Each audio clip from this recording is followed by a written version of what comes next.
네, 안녕하세요. 저작거리 경제 소문입니다. 오늘의 주제는 뉴욕 증시 낙폭 좁히며 반등 채비의 마이크론 3.8% 급락입니다. 지금부터 이 이슈가 왜 중요한지 핵심만 쉽게 풀어보겠습니다. 뉴욕 증시에서 최근 눈에 띄는 흐름이 등장했습니다. 전체 시장은 하락폭을 점차 줄이면서 반등을 준비하는 분위기지만 한편에서는 마이크론 테크놀로지의 주가가 하루 만에 3.8% 급락하는 일이 벌어졌는데요. 단순히 한 기업만의 이슈로 볼 수도 있지만 실제 시장에서는 이보다 훨씬 더 복합적인 신호로 해석되고 있습니다.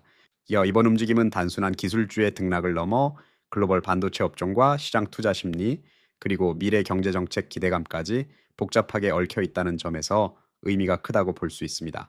먼저 마이크론 주가가 큰 폭으로 떨어진 배경을 살펴볼 필요가 있습니다.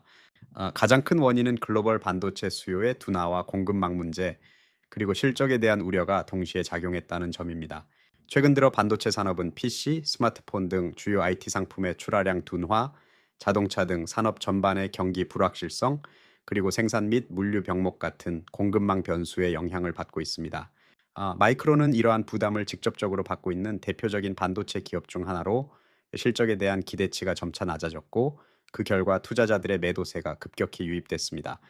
여기에 더해 미국 내 반도체 지수 세배 레버리지 ETF인 SOXL이 17% 넘게 폭락하는 등 업종 내 레버리지 상품도 투자 심리가 크게 위축된 모습을 보였습니다. SOXL의 급락은 단순히 한두 종목의 변동이 아니라 반도체 업종 전체에 대한 시장의 불안을 상징적으로 보여준다고 볼 수 있습니다.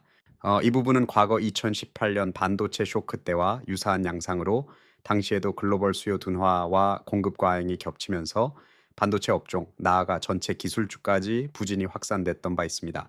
사실 반도체 산업은 현대 제조업과 IT 산업의 근간이기 때문에 어떤 한계 기업의 부진이 전체 시장 분위기에 직간접적으로 영향을 줄 수 있습니다. 마이크론의 문제는 곧 주요 경쟁사, 더 넓게는 글로벌 반도체 시장 전체와 엮여 해석되고 있고, 이로 인해 기술주, 나아가 성장주 전반에 대한 투자 심리가 한층 더 위축되는 모습을 보이고 있습니다. 일부 투자자들은 이번 조정을 기회로 삼는 한편 시장 커뮤니티나 투자자 포럼에서는 반도체 업종 중심으로 포트폴리오를 재정비해야 한다는 주장도 등장하고 있습니다. 그만큼 이번 마이크론의 급락은 한 기업의 실적을 넘어 업종과 시장 투자 심리까지 연결돼 있다고 볼 수 있습니다. 더욱이 금리 인하 기대감은 최근 시장 전반의 반등 시도와 맞물려 양면적인 영향을 주고 있습니다. 한쪽에서는 미 연준의 금리 인하 가능성이 자칫 경기 둔화를 완화시켜 줄 수 있다는 기대가 존재합니다. 실제로 한국 증시의 경우 바이오와 그 외 비반도체 업종 중심으로 상승세를 보이고 저희 코스피 역시 제한적인 범위 내에서 오름세를 시도하고 있습니다. 그러나 반도체 업종의 부진이 뚜렷해지면서 전체 상승폭은 제한적으로 나타나고 있고 심리적으로도 강한 상승 모멘텀을 만들지 못하는 분위기입니다. 시장 내부적으로는 금리 인하에 대한 기대와 반도체 업종 부진, 이 두 가지 흐름이 서로 상쇄되고 있다는 해석이 가능합니다. 여기서 중요한 오해 중 하나는 단순히 마이크론 주가만 떨어진 것이라 전체 시장에는 큰 영향이 없다는 의식입니다. 사실 반도체는 기술주, 그리고 성장주와 매우 밀접하게 엮여 있어 주요 반도체 기업이 흔들리면 인덱스 전체도 일정 부분 영향을 받을 수 있습니다. 또 반도체만 부진하다면 나머지 업종이 충분히 전체 분위기를 끌어올릴 수 있을지 가볍게 생각할 수 있지만 실제로는 무게가 큰 업종이 흔들릴 때 나머지 상승도 절반 이상 무뎌질 가능성을 동반합니다. 시장을 둘러싼 변수를 좀 더 자세히 따져보면 마이크론 주가 급락이 곧 한국 반도체 업종에도 영향을 줄 수 있다는 점을 주목해야 합니다.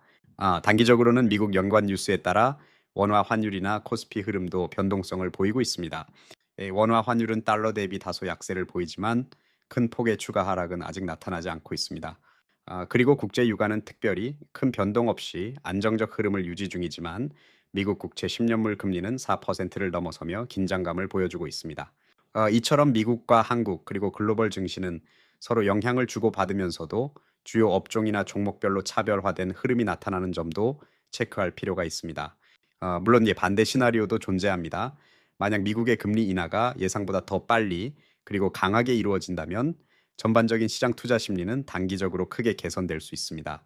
또 글로벌 반도체 공급망이 갑자기 풀리거나 수요 회복 신호가 나타날 경우 반도체주 주가도 예상외로 빨리 회복할 수 있는 상황이 나올 수도 있습니다. 이런 경우에는 지금과 같은 침체 국면에서 갑작스럽게 분위기가 반전되는 모습이 연출될 수 있기 때문에 지나치게 비관적인 전망 역시 조심해야 할 필요가 있습니다. 앞으로 주목할 만한 포인트는 몇 가지가 있습니다. 우선 마이크론을 비롯한 주요 반도체 기업들의 다음 실적 발표와 경영진의 가이던스가 시장 심리를 좌우할 수 있습니다. 또한 미국 연방준비제도의 금리 결정, 글로벌 반도체 수요 및 공급망 동향, 그리고 SOXL 같은 레버리지 ITF 상품의 투자 흐름 변화도 지속적으로 체크가 필요합니다. 이와 함께 전체 기술주와 성장주가 얼마나 빠르게 신뢰를 되찾는지도 중요한 관전 포인트라고 할 수 있습니다. 결국 마이크론 주가의 이번 급락은 단순한 단일 기업의 이슈가 아니라 글로벌 금융시장의 불확실성과 연결된 리스크의 신호탄으로 볼 수 있다는 점에서 앞으로의 반도체 동향과 정책 결정을 꾸준히 주목해야 할 때입니다.